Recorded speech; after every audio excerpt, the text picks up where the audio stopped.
Good afternoon. I'm Ron Moore, and we're at Moore Gallery this afternoon to speak with Milly Ristvedt, one of the best young painters in Canada. Of course, been painting for a number of years, and she's been quite successful. It's a very challenging career that she's involved in, and it certainly isn't easy to be a successful artist in Canada today. Anyways, this is Milly Ristvedt beside me. Hi, Milly. How are you today? Hi, Ron. And what we're going to do is we're going to talk basically about Milly's life, starting, of course, when she was born in 1942 in Kimberley, BC. And Milly, what you could maybe do is tell us a little bit about your background, your family life, your early schooling, and how art came into your life, and how old you were when art came into your life. Sometimes I have difficulty figuring out when that actually happened. I grew up in a mining town. My father was a miner, and really didn't have any exposure to art except for the usual art classes through most of my youth. I did have a marvelous experience when I was about 11 or 12, I guess because I was one of the best artists in my class. It got me enthused enough to join a group of the local artists out on one of their painting trips, and they had chosen to settle down around this beautiful fast-running water, and it was just too much for my meager talents. And what I had was water paint set, which, I mean, it had no flexibility anyway, and I didn't have the talent to do anything with it. So I decided to paint the hills behind the house in the distance. And I filled my little canvas with paint industriously and went home, and I put it on the desk to change my clothes, and something very strange happened. I turned around, and instead of a picture of trees was this marvelous little canvas with all of these green shapes, different green shapes on it. And there was a very peculiar kind of shock, because I'd been so engrossed in it. My perspective had been completely singular while I was working on it, and I hadn't really looked at it until I set it down on the desk and then turned around. When I looked at it, I didn't recognize it. I saw something else, and it was that something else, I suppose, that really made an impact. And leave that aside, and I go on through high school very self-consciously, like an awful lot of young artists, and with not particularly great teaching. And I was so self-conscious. I for a couple of years, I wouldn't pick up a pencil because I couldn't draw as well as Rembrandt or Leonardo, so forget it. What age were you at that time? Oh, 14, 15. Yeah, so you're anywhere from 12. You're 12. just about to go into high school at this point. I was in high school, and I just closed it off. Then finally, in I guess grade 11, I took a couple of art courses. But at the same time, things were happening with my family. My father had died, and my mother, her biggest concern with me was that I get a job. I get the right kind of education so I can go out and work as soon as I get out of high school. I took all the secretarial courses, and instead of university program or anything that would prepare me for art school, and put it right out of my head, and found myself working as a copy runner for a year on the Vancouver Sun, which was an interesting experience, particularly for the first few months. I found it very fascinating indeed. But eventually I felt it as a real rut, and after another few months of it, I guess it was a total of a year, I just quit. I said to myself, I'm too early to get into a rut.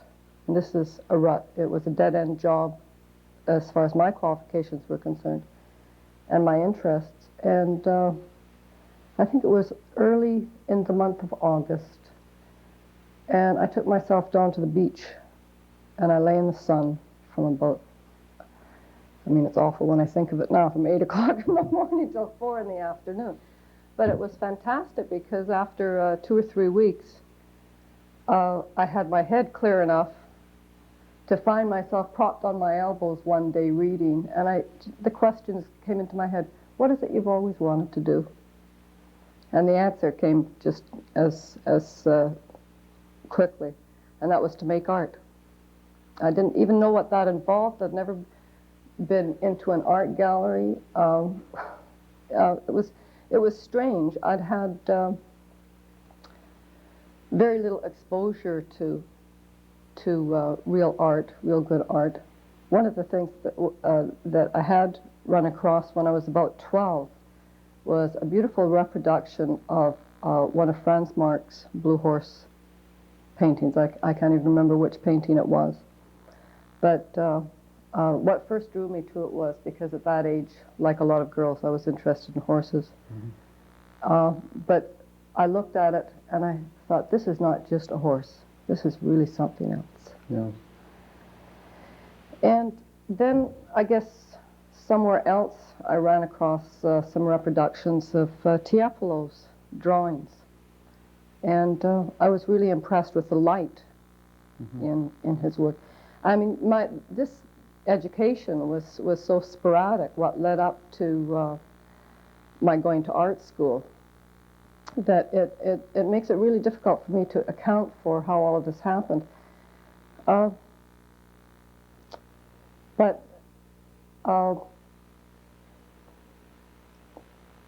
I did decide that I was going to go to art school. I didn't know where the art school was. I had to call up my former art teacher and ask her what to do, where to go. Mm-hmm. And she directed me. And I also didn't have a portfolio because, as I said, I'd been very self-conscious about everything that I'd done. And as a result, everything that I had done, I'd thrown away, except for a couple of small clay pieces that I'd made. So I borrowed some drawings from a girlfriend who had kept her high school stuff. And I went down a week before art school opened, and this was the Vancouver School of Art in 1960, and had an interview. And Fred Amos was the principal then, and he said, well, this is very interesting work. He said, you certainly have gone through a lot of different styles. And I said, yes, well, I like to change. Good con artist already, you see? You started early. And I got in, I guess, because enrollment in those days was pretty low in art schools. It really boomed a couple of years later.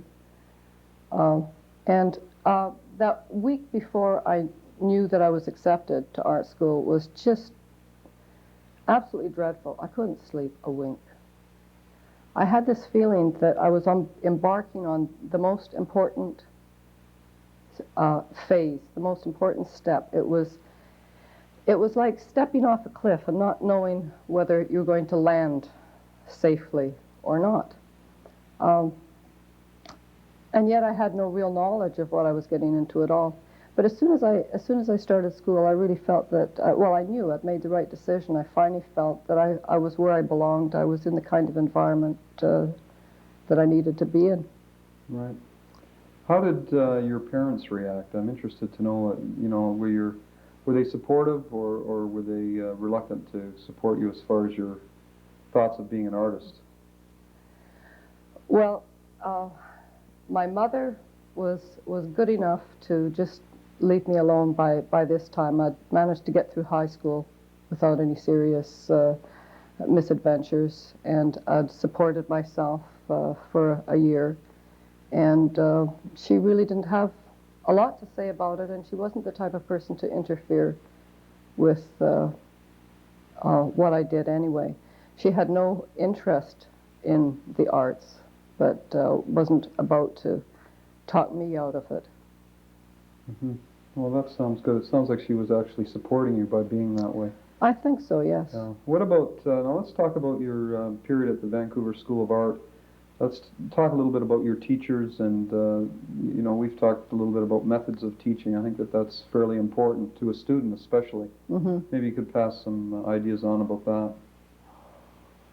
Well, when I started, I became interested primarily in sculpture, but I was lucky enough in second year to have, I had Tak Tanabe as my composition teacher, and he was very good.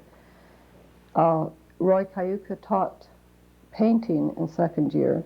I took his class, and he spent a few weeks talking about color, which was something that I just had a natural love for. And the course itself that he taught was based on Itten's The Art of Color, which is a fantastic course. I've used it myself in teaching. The way Roy presented it, I must say, was not all that interesting, but it really triggered off my own desire to investigate things further. And after he had given us a grounding in color, he more or less left us to our own devices. Do what you want to do. He'd have a model set up in one corner of the classroom, and anybody who wanted to work from the model could, or if they wanted to set up a still life, fine. Anything any of the students wanted to do. As a result, you could walk into Roy's class and see 15 or 20 different people engaged in totally different kinds of work, totally different directions, and most of it was pretty awful now that I think of it. I mean, I remember the work that I did then. It was experimental. It was thrown in the garbage a long, long time ago, as it should have been, but it was very important. It was very important to my own development. He was really good at critiquing work after it was done. He didn't interfere when you were working. That was when you said you were ready. He would come and talk to you about what you'd done. And in other words, you had this incredible responsibility on your own shoulders of deciding what you were doing and why you were doing it, which is, I think, one of the hardest things for an artist to deal with, and it continues to be. It always is. That's one of the truly dynamic problems. It never goes away. Why are you doing what you're doing? That question. What, in the early years, what types of things were you doing when you first started? Were you immediately attracted to abstraction, or did you go through a period of representational images and then evolve into abstraction? Where were your interests, and approximately how long did it take you to find yourself and go your own specific way? Not really very long. I guess I'd had good drawing instructors in first and second year, and had, in second year particularly, really good anatomy course. And I appreciated all of that, and I worked very hard when I was in first year to learn how to draw. I'd started off as one of the worst 3 in the class. And by the end of the first year, I was one of the top 3 because I worked very hard at it. And then something happened in second year. I started to realize that there was a particular bag of tricks involved in that kind of representation, that kind of illusion, that I really wasn't interested in. It just felt to me as trickery. And I also, trickery, I don't mean that in a really pejorative way at all, but it didn't feel right to me. It didn't feel all that substantial to be representing other things. I always felt overpowered by what already was. What is the point of trying to duplicate what is, or try to capture what already is in its physical manifestations, because that's not the real matter of it anyway. So I didn't have any trouble, and I guess that early experience that I talked about, seeing the green trees as shapes and colors on a very small canvas. It was not the mountain that I'd brought home. It was a very small piece of canvas. That had prepared me for a real interest in the formal elements of art. Were there early, during this early period, were there specific artists that you looked to that influenced you, do you think? Yes, I guess through Roy's influence, I was introduced to not just all of the guys that had happened in the 50s, Pollock and de Kooning and Rothko, but the ones who were coming hard on their heels. Morris Lewis was the one who meant the most to me. The unfurls and the veils, the bronze veil paintings, and Kenneth Noland, Helen Frankenthaler. They were Americans. That's where all the excitement was happening in the early 60s, the mid 60s. So this is back, you were approximately 22 years old to 24 years old at this time, and you were looking to American painters, and you were getting your feelings were really coming from those painters, not from really any other Canadian painters at that time. No, and I guess it's because I went to school in Vancouver, and I'd been exposed to those things secondhand, but still, those were the things that I'd been exposed to before I moved to Toronto, which I did right after art school.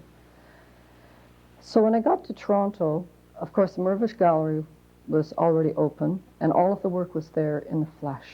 Right. And what a fantastic experience it was for me and my receptive state to have all of this available. There were some interesting things happening with the Toronto painters, but I was much more bowled over by what some of these guys were doing. This must have been a fairly difficult time for you. You were quite young, and you relocated totally on your own, moving from Vancouver to Toronto. You're in your early 20s. Let's talk a little bit about that time. I believe you were working as a legal secretary and doing some modeling at the art college. Talk about that period. How difficult was that for you? Well, I think it would have been difficult in any case, but coming to Toronto was the right thing to do. I'd been working part-time as a legal secretary before I left Vancouver.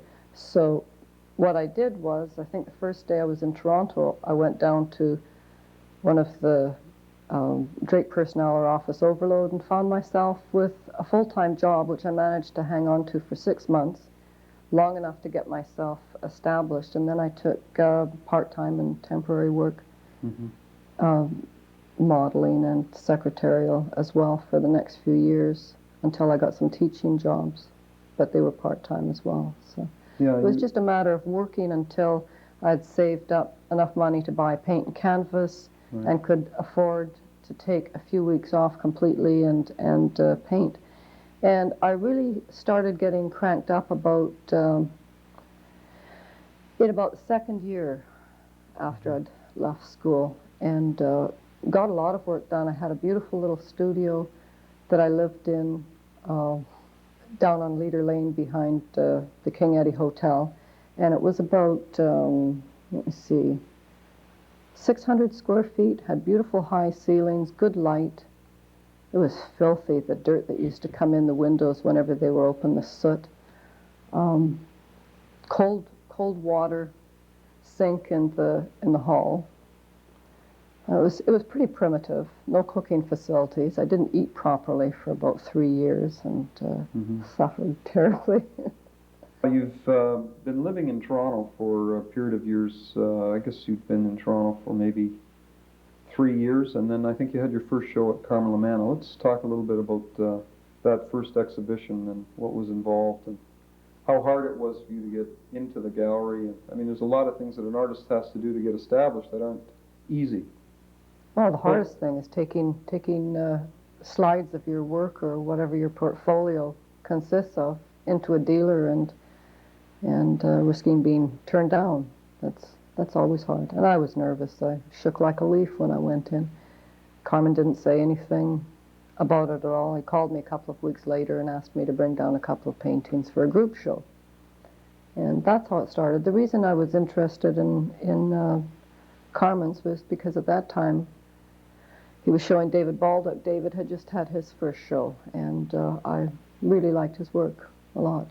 So that's So that's that why I was chose the hardest part is getting out and showing yourself to different dealers and getting a dealer that you can trust. And I was lucky the first time around Yeah. that he was interested in showing my work. Right, And I so didn't have to that knock was on the doors. start.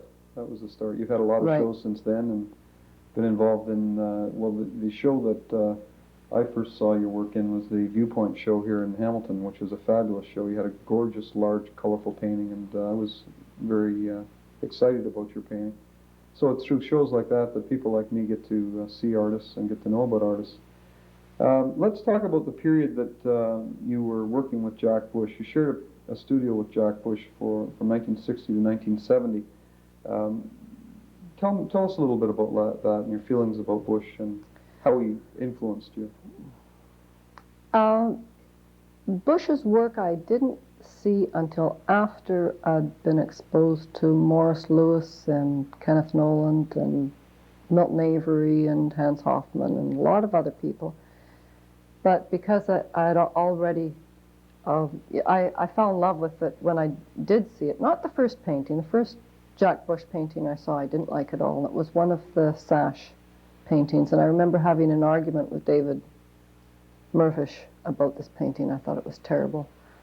It was a dreadful green. And but the next work I saw of his I liked, and I didn't realize at the time how parallel we were in the way we used color, the way we thought about color. And although he was obviously a lot more developed in his direction than I was, so I never really thought of Jack's work as a direct influence on me. I certainly didn't then. I was always aware of what a tremendous influence he was on my attitude towards myself as an artist.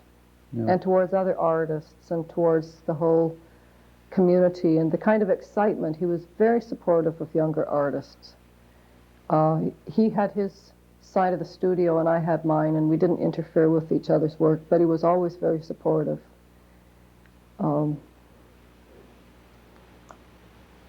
This was his first studio outside of his house. He was already 60 years old. He'd retired from a full-time career in the advertising business. He was suffering angina. He'd broken his right wrist and had to paint with his left. He was under doctor's orders only to be in the studio 3 days a week for 3 hours, and most of the time he was pretty cheery about it all. Oh, that's terrific. I'm sure that, you know, a number of senior Canadian painters have supported themselves through their lifetime as teachers, or they've had some job outside of working as an artist full-time. You've been working as a full-time painter for how many years now? Well, full-time doesn't necessarily mean that I've been supporting myself by it all, but full-time is since I left school pretty well outside of that 6 months, and I taught full-time for a year, which pretty well canceled out any real serious work in the studio. Right. But I've tried to keep any other kind of work to a dull roar, because I've always found it very difficult to get away from my work for any length of time. Mm-hmm. Well, I think you're fortunate, because a lot of artists that can't do that, of course, you know, the time that they spend at their job or whatever it is that they're doing to support themselves, of course, is time that's wasted as far as they're concerned. Now, let's talk about the evolution of your painting. Now, in this exhibition, of course, I think we're covering, what are we covering, approximately 5 years? Would it be that? Oh, it's 8. Is it 8 years Mm-hmm. altogether? So there is quite a change that we're seeing from the earliest painting exhibition to the most recent. Maybe you can talk a little bit about this, talk about the evolution of your style of painting and why it's happened. Well, a couple of things happened. The major jump that you really see here took place in 1975. I'd had the experience. I was living out in Shanty Bay. I was teaching at part-time at Georgian College, and I hadn't had anybody look at my work. I wasn't showing in Toronto at the time. I hadn't had anybody look at my work for too long, a couple of years. And so I borrowed a studio in Toronto, a friend's studio, for a month, and invited everybody I could think of, artists, curators, dealers, writers, anybody who was interested, to come and look at my work, and carted it all down in a truck. And I had the experience of looking at the work over and over again myself, which was really a good thing to do. But also, I showed it to 2 or 3 people in a day, and had the experience of running into such totally different perspectives on what I was doing that I started to question what I was doing, and started to realize that without being at all aware of it, I had been painting towards a particular viewer. I've been working towards, in the direction of a particular viewer. I think maybe that's inevitable that you do that anyway, but I think you should always be conscious of that what you're doing has to come from the heart of you and not be directed from anything outside of you. You have to make sure that it is always from your own center. Jack used to use the expression painting from the gut. Mm-hmm. And that's precisely what it is. It's working from your own center and trying to be as honest to that as possible. Mm-hmm. All the time, which is always hard to do. Yes, for sure. Let's take a minute and talk about something I think is really, most people are interested in this from the standpoint of an artist, talking about viewing art. And in relation to your painting and your own ideas about looking at the type of painting that you're doing, how should people appreciate this type of painting? As much as possible. Yeah, that's true. I think when you look at a painting, I automatically see the formal elements and appreciate them in whatever picture I'm looking at. And those are the things that count, whether the work is abstract or representational. It's the organization of all of those pictorial elements that matters. And if you can get past the fact that there aren't trees and identifiable objects in a work and just appreciate it for what is there, you're okay. It's like looking at clouds. You can see giraffes 1 minute, you can see elephants the next. You've got the freedom to do that, and you don't feel bad doing that. You enjoy being able to use your imagination that way. Mm-hmm. So it's a matter of relaxing and enjoying the painting for what it does for you. It's not, there isn't a secret or a hidden message. There's lots of stuff there. Yes. Just keep looking. Great, great. Well, listen, I'd like to take this opportunity to thank Milly, and we'd certainly like to encourage you to come to the gallery in Hess Village to see this exhibition. It's a fabulous spring show, and they're just tremendous. Milly, thank you very much again. I've really enjoyed talking to you today. Thank you, Ron.